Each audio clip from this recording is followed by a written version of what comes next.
नमस्कार। स्वागत है आपको नए वीडियो में। आज जो मैं वीडियो बनाने जा रहा हूँ वो प्रोग्रामिंग का बहुत ही इंपॉर्टेंट चीज़ है।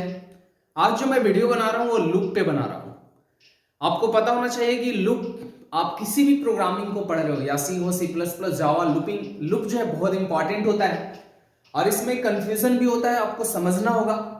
आप लास्ट तक वीडियो को देखेंगे, जरूर कुछ मैं यूनिक बता रहा हूँ हमेशा लास्ट तक। तो चलिए सबसे पहले समझते हैं कि लूप क्या है। सबसे पहले लूप को समझना होगा कि लूप एक कॉन्सेप्ट है। अब कॉन्सेप्ट है तो किस तरह का, अगर सेम स्टेटमेंट को बार बार एग्जीक्यूट हम करवाते हैं किसी प्रोसेस के थ्रू, किसी टेक्निक के थ्रू, तो उसको हम लोग लूप कहते हैं, लूपिंग कहा जाता है। जैसे आपको 1000 बार प्रिंट करना है वेलकम, तो एक बार प्रिंटर में वेलकम लगा लिखने के बाद आप लूप में डाल दें तो वो कंटिन्यू सेम स्टेटमेंट को एग्जीक्यूट करेगा। तो when same statement executed again then it is known as loop. ये सिंपल अगर आपको डिफाइन करना होगा लूप को तो क्या लिखेंगे, when same statement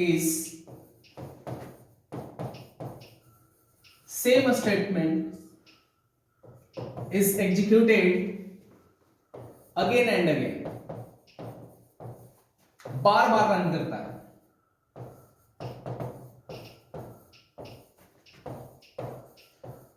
again and again, then it is known as loop।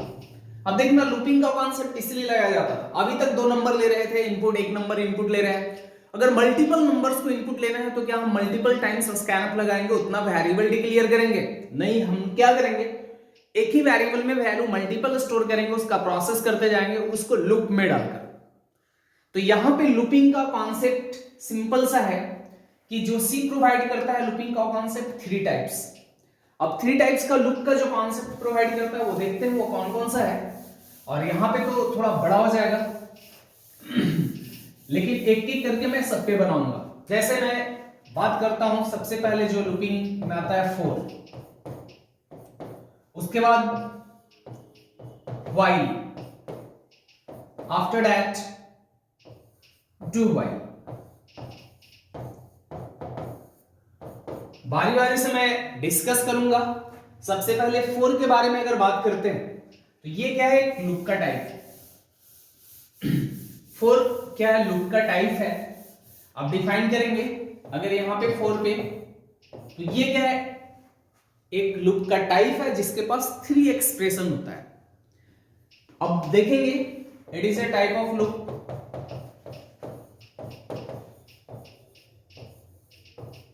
It is a type of loop. अब इसके पास एक्सप्रेशन कितना है, तो 3। It has 3 expression. It has 3 expression.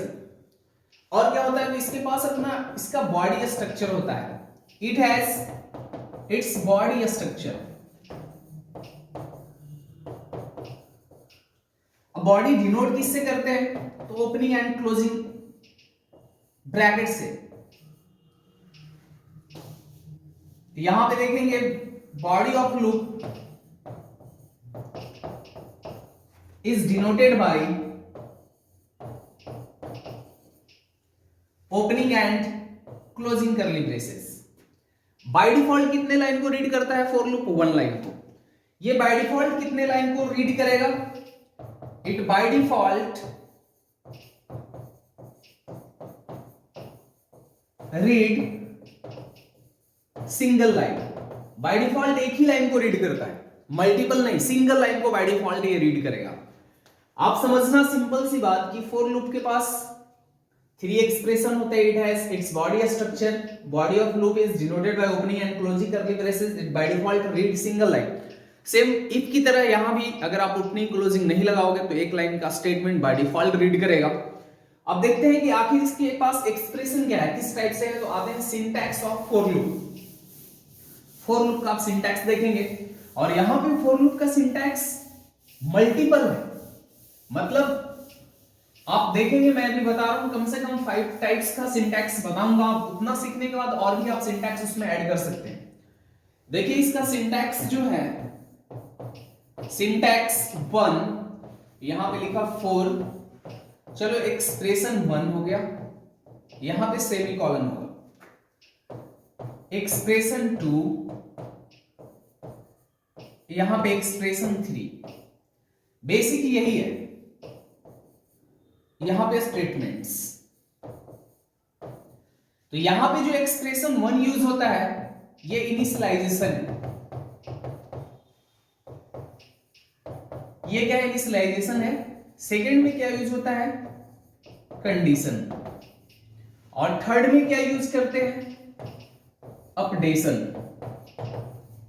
ये 3 यूज होता है, initialisation, condition and updation.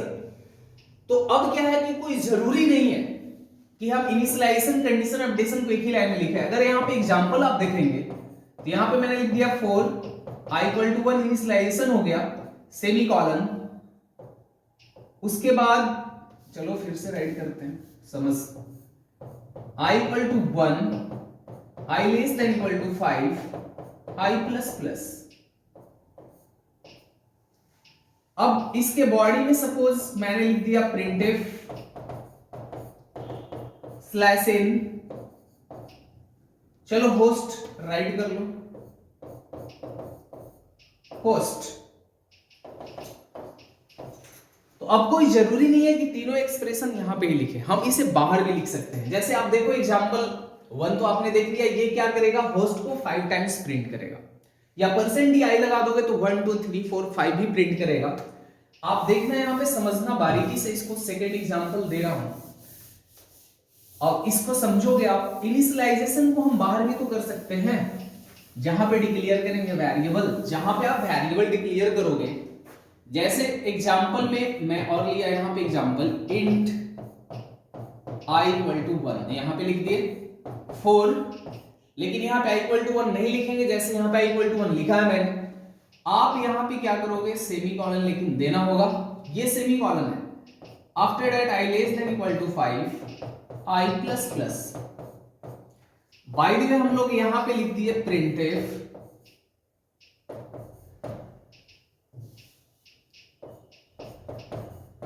printf में आपने लिख दिया %d i। तो अब ये क्या है, प्रिंट करेगा 1 to 5। ऐसे भी फॉर लूप जब एग्जीक्यूट होता है तो इनिशियलाइजेशन पे 1 टाइम जाता है, उसके बाद कंडीशन को चेक करता है, तब बॉडी को एग्जीक्यूट करता है, आफ्टर दैट अपडेशन पे जाता है। यही है, फिर दोबारा आएगा तो कंडीशन चेक करेगा, बॉडी को एग्जीक्यूट करेगा, आफ्टर दैट अपडेट करेगा। अगर इनिशियलाइजेशन पे बार बार जाता तो हमारा i का वैल्यू हमेशा 1 होता। अगर इसे हम बाहर लिख देंगे तो क्या फर्क पड़ेगा, i = यहां पे 1 लिख दिया, ऐसे भी i का वैल्यू 1 लेकर आएगा, देखेगा <= 5 i, ऐसे भी दोबारा जाएगा तो इनिशियलाइजेशन को सर्च नहीं करेगा, क्योंकि बाय डिफॉल्ट सर्च नहीं करता है। तो आप इसको बाहर निकाल सकते हैं, आप चाहें तो अपडेशन को भी बाहर निकाल सकते हैं। अब सेकंड देखना एग्जांपल, सिंपल सा है, मैंने यहां से अपडेशन को हटा दिया, चलो, और यहां पे लिख दिया मैंने printf %d i, after that यहां पे i++। सेम काम करेगा, क्योंकि यहां पे इनिशियलाइजेशन i = 1 लेकर आएगा, कंडीशन को चेक करेगा, प्रिंट करेगा i का वैल्यू, उसके बाद i++ i में 1 इंक्रीज कर लेगा। i को जैसे ही 1 इंक्रीज करेगा तो <5 है, ऑफ कोर्स, फिर से i का वैल्यू 2 प्रिंट करेगा, आफ्टर दैट i++ i का वैल्यू 3 होगा, अभी भी 5 से छोटा है, फिर से प्रिंट करेगा i का वैल्यू 3, प्लस करेगा i का वैल्यू 4 होगा, अभी भी <= 5, कंडीशन ट्रू है, i का वैल्यू प्रिंट करेगा 4, आफ्टर दैट i++ 5 है, i <5 तो नहीं है बट इक्वल टू, इसलिए 1 टाइम और चलेगा, प्रिंट किया 5, इसके बाद i का वैल्यू 6 होगा, अब इनमें कंडीशन फॉल्स करेगा और ये बाहर आ जाएगा। आप चाहो तो यहाँ पे इनिशियलाइजेशन यहाँ नहीं देगा, आप हम यहाँ भी दे सकते हैं, i = 1 <5, और इसको मैं एग्जांपल के माध्यम से भी समझा रहा हूं, आप देखना थोड़ा उसको।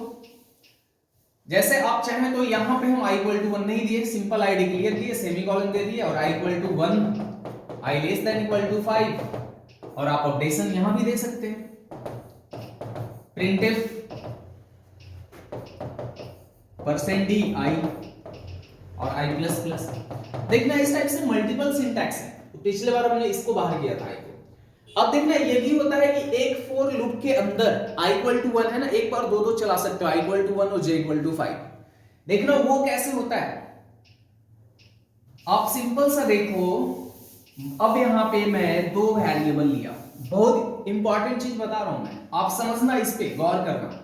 यहाँ पे i इक्वल टू 1 आई ले ली और j दो वेरिएबल, एक ही फॉर लूप के अंदर for i equal to 1 comma है, यहाँ पे सेमीकोलन नहीं देना है, j इक्वल टू 5, अब यहाँ पे सेमीकोलन लगेगा। आफ्टर दैट i को लिख दिया मैंने लेस देन इक्वल टू 5 और यहां पे सेमीकोलन, कंडीशन एक ही, अपडेशन दो लगा दो। i को किया मैंने प्लस प्लस कॉमा देकर, j को किया माइनस माइनस। देखना एक ही बॉडी में i j दोनों है, बट यहां पे no semicolon. i equal to 1 comma j equal to 5 तब सेमीकोलन होगा, i less than equal to 5 उसके बाद comma i plus plus comma j minus. अब यहां पे प्रिंट कर लो आप, i j दोनों प्रिंट करेगा, स्लैशन लगा के अगर 2% डी दिए कॉमा 2% डी, अब यहां पे i कॉमा j,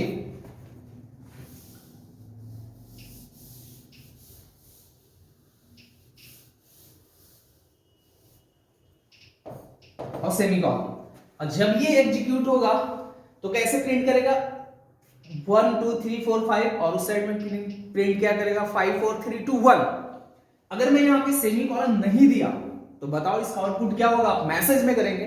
गौर कीजिए, सेम यही क्वेश्चन है और यहां से क्या करना है, सिर्फ स्लैश इन को हटा देना है, 2% डी के बीच में कॉमा है, तो आप इसका आउटपुट लिखकर भेजेंगे, आप देखेंगे एक अलग तरह का सीरीज बन गया। तो जितना मैंने एग्जांपल अभी बताया है मैं सबको एग्जीक्यूट करके दिखा रहा हूं। चलिए आते हैं हम अपने कंप्यूटर स्क्रीन पे। आपके सामने ये कंप्यूटर पे फॉर लूप का प्लान है। मैं फॉर लूप में आपको बहुत तरह का सिंटैक्स बताया हूँ, कम से कम 4 या 5 तरह का। इसमें आप फर्स्ट सिंटैक्स देख सकते हैं जो फॉर लूप के साथ पूरा एक्सप्रेशन है। चलो मैं इसको रन करवाता हूँ। आप देखिए 1 2 3 4 5 प्रिंट किया। अब मैंने सेकंड सिंटैक्स क्या दिया था कि आप चाहो तो इनिशियलाइजेशन को फॉर लूप के अंदर नहीं लिख सकते क्योंकि यहाँ पे 1 टाइम जाता है, बट यहाँ पे एक सेमीकोलन होगा। मैंने i इक्वल टू 1 स्टार्टिंग में ले लिया, यहाँ i इक्वल टू 1 कर दिए और यहाँ से आप देख सकते हैं कि मैंने हटा दिया है फॉर i इक्वल टू 1। अगर आप इसको जैसे ही इनिशियलाइज करोगे तो 1 2 3 4 5 आएगा। इनिशियलाइज ऊपर करने के बाद भी रन करवाने पे कोई असर नहीं आया। ये सेकेंड सिंटैक्स हुआ। इसके बाद मैंने बताया था कि आप अपडेशन इसके बॉडी के अंदर भी डाल सकते हो। जैसे यहाँ से मैं अपडेशन को हटा दिया, यहाँ से अपडेशन को हटाया, लेकिन एक लाइन से ज़्यादा स्टेटमेंट होगा तो ओपनिंग क्लोजिंग देना होगा, इसलिए ओपनिंग क्लोजिंग यहाँ पे लगा लीजिए। और यहाँ पे आप i प्लस प्लस करेंगे, यहाँ पे i plus plus semicolon. After that आप अगर इसको एग्जीक्यूट करते हैं तो भी ये रन करेगा 1 2 3 4 5। अब जबकि देख सकते हैं फॉर लूप के अंदर ओनली 1 है, कंडीशन है, अपडेशन यहाँ पे इनिशियलाइजेशन बाहर है, ये बिल्कुल लूप की तरह काम कर रहा है। इस टाइप से मैंने बताया था कि आप चाहो तो इनिशियलाइजेशन यहाँ रखकर अगर हम यहाँ पे i इक्वल टू 1 करेंगे तो भी, एक्चुअली जब इतना हुआ तो आप समझ रहे होंगे कि वो भी हो सकता है, बट मैं बता दे रहा हूँ यहाँ पे i इक्वल टू 1 मैंने किया और इसके बाद आप रन करवाइए इसको 1 2 3 4 5, ये कंटिन्यू रन कर रहा है। इसके बाद मैंने एक सिंटैक्स और दिया था कि आप i और j को एक साथ प्रिंट करवा सकते हो। चलो मैं यहाँ पे लिख लिया i plus plus i plus plus, यहाँ से मैंने इसको हटा दिया। आप मैंने क्या बताया था कि i j को एक साथ ले सकते हो। यहाँ पे i इक्वल टू 1 है, यहाँ पे कॉमा j ले लिया मैं। अब यहाँ पे i इक्वल टू इनिशियलाइज किया 1 और सपोज j इक्वल टू कर दिया 5, बट कंडीशन को एक ही डालेंगे दोनों के लिए। अब यहाँ पे j i less then 5 i plus plus है तो j माइनस माइनस कॉमा देने के बाद करेंगे कॉमा i